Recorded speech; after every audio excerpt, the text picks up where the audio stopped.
Well, guys, so today I wanted to talk about just some gauge cluster talk. So I just finished this one up. I'm almost done. The only thing I have left to do on this is I have to retrofit this guy on here. I'm not gonna glue it on there and have this old pull style. That's not gonna fly with me.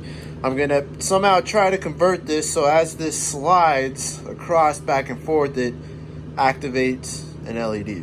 So I'm gonna try to make this mechanical contraption into some fancy LED display. Because the reason with that, I usually don't use this on most of my swaps, but the guy for this dash, he's using the old column, so he needs the old gear selector. That's the only reason. So he doesn't want to run the new dash, so it's his truck, and so we're gonna build this to his needs.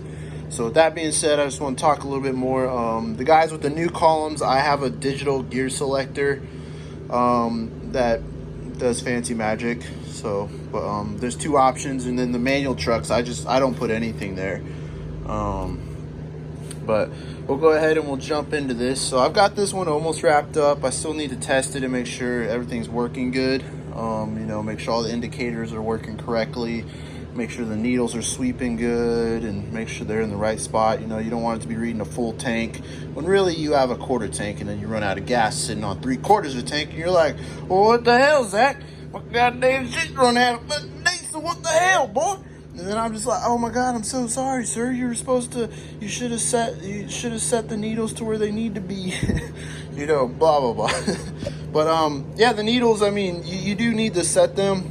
Usually I put in a stock cluster and I see where they're all sitting, see how much, a stock cluster, if I'm sitting right there, then I'm gonna pull this needle off and set it in the correct spot. And then, make sure everything's working good. So but yeah, I mean, that's one thing. Some people are like, man, it's reading a little hot, but it's not hot. Just pull the needle off, reset it. But you always got to do it with the truck on, with it warmed up. So that's why people ask me if they're accurate. I mean, yeah, they're so easy to do. You just pull these off and put them back on. So, and then my little computer auto boots, I put an odometer in there. This one just has I just have it set up just for a little display for this video. I don't actually have it linked to a truck yet. So one other thing I want to talk about that I notice, I see other guys building gauge clusters. One of the coolest features I see on mine, we'll go ahead, we'll boot it up. But I'm gonna kill it. And then one thing I want to talk about too, we'll go ahead and boot this up. So this is like if you were just to put the keys in the truck and turn the keys, this is what happens. So the only thing we have hooked up is positive and negative. That's it. That's all we have hooked up. So it's still 100% plug and play the way it is. There's no extra wires, nothing has to be modded. We're still using the factory 7.3 plugs back there. So right now the computer's booting up. One other thing I want to talk about, you see how that says a turbo gauge and everyone's all like, man, can you get that to read the boost gauge? And I'm like, no, because really I'm using this 7.3 cluster and I'm taking it all apart, and I'm pulling all the guts out and the motors, and do you see that little circuit board? Do you see it there? So basically I'm taking the guts from this and throwing it in that. So that being said, if we're using the same guts, this is really a 7.3 cluster that's just a little re-engineered. So with that being said, if you look, you got your oil pressure, your fuel, your temps, and your battery. So these four motors are really what these four are up here. So when I set them up, this is really your oil pressure, this is your temp, that's your battery, and then that one's your fuel. So, but everyone wants that damn turbo thing to work. No, because then I'm gonna have to put in, you're gonna lose your oil pressure gauge, and then I'm gonna have to retrofit an aftermarket gauge that only sweeps that exact amount, only sweeps that exact amount and is that small to fit back there, and then is aftermarket. And then we're gonna have to run a whole extra cable to measure the boost, so it won't be plug and play. And then I don't even know if anyone even makes a gauge that's that tiny. So what I would do is buy yourself a cheap ass gasser cluster, Because if you look, instead of boost, it's got an oil one. And the cool part is you can just swap out this faceplate because they're different. They're different. There's one here, and one here. They're separate pieces. And Ford does that in case, you know, they don't have to make a bunch of different faces. They just have interchangeable faces. So you buy the gas cluster, you steal that face, you stick it in there, and boom, you got your oil pressure. Problem solved. That's what I do. I ain't putting in no damn boost gauges. That's too much work. You want a boost gauge, just go buy a 6.7, all right? I'm not Jesus. I can't get everything to work, but I'll try my best. So this is the best as it gets right now. But cool thing I wanted to talk about too was I don't know if you guys know. Oh shit, it's already booted up and everything. But I don't know if you noticed. I've been talking this whole time and I didn't even do nothing. And it's already ready to party. So, and it says it can't connect to the Bluetooth because we're not hooked up to a truck. So, one thing I want to talk about is if you notice, as soon as we turned it on, it lights up and it looks freaking beautiful.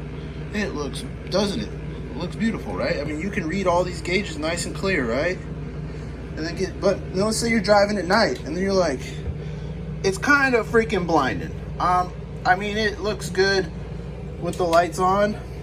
You're like, oh yeah, I can see good. Okay, yeah, it looks good, you know, for daytime driving. But the nighttime, it's kind of too much. It is definitely too much. So, what does one do about that? So let's say you turn on your headlights. Oh shit, I can hold it. Come on, baby. Boom. It auto dims. Look at that. Daytime. Sorry guys, I just have these two wires right here I have to touch and it does it. Look at that. Now, if you notice, daytime, if I can hold the wire steady, the needles don't change. It's just the backlighting. So I have the needle lighting on a separate circuit than the backlighting. They're separate. So basically, the needles are always lit up. Because I noticed when I had them all on one circuit and I made everything on the same circuit. When I dimmed them, you couldn't see the needles. They got too dark, and you can't, at nighttime you couldn't see driving. You're just like, man, where's the needle? You're like trying to where's it at? You know? So that's why I leave the needles lit, because I mean, for daytime driving, it looks great now. You know, it looks good. But then when you drop to that nighttime, it's too much. I mean, it still looks good. It's brighter than hell. So that's why you just get a little nighttime driving. Look, I think it looks just as crystal clear as that with the lights on. So that's just what I wanted to talk about. We'll go ahead, we'll cut this power, we'll flip it off. So, because I want to flip it and I don't want to short anything out, because I have my pigtails here. This is how I test to make sure the indicators are working. I have the factory plugs. So I do this to test to make sure that they plug in good. You see, they're not modified. So I have these pigtails so I can test everything. I have all the ends labeled. So we only had negative and positive hooked up. If you were to put the key in the truck, that's what it was replicating. So that's pretty much it. So we'll go ahead, I'll show you how easy it is to plug this in. So you just, boop. That's it. So you got your factory 7.3 plugs, and you got all this freaking magic. So, yeah, so you basically got your 7.3 motors. You got your 7.3 computer going up there with your plugs, and then all my magic. So, hell yeah. One hell of a transformation from this to that. So basically all I did was I took the back of this and I looked at how this one was engineered, and I'm like, they use a lot of the incandescent bulbs. These, I don't know if I can pull one out right now, but they use the incandescent bulbs, and obviously it looks old as crap. So I swap everything over to LED and wire it up accordingly, so then it looks beautiful on the other side. So now, when you get to this side, and then you got your negative hooked up. Where's the positive? Right All right, so you got your negative and positive hooked up, and then you flip the key on the truck. Everything lights up automatically and looks freaking beautiful.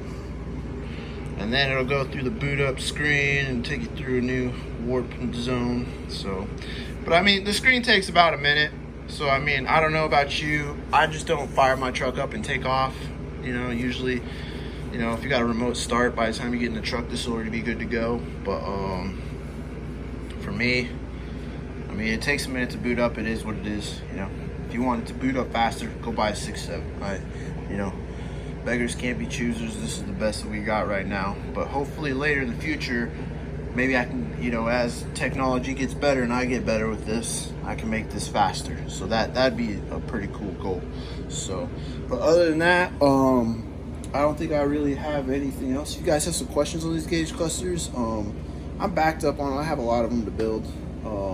So I mean, if you put in an order for one, don't expect it the next day. They take me forever to build. I mean, I think you just saw the back of it. You know, I build all that by hand. You know, literally all by hand. There's probably over 100 hours in this gauge cluster, easy. So that being said, I'm still building them, just not that fast. But I do, man, when I finish one, I like to show it off, and that's what this is. So it's freaking beautiful. So, all right, adios. See y'all later.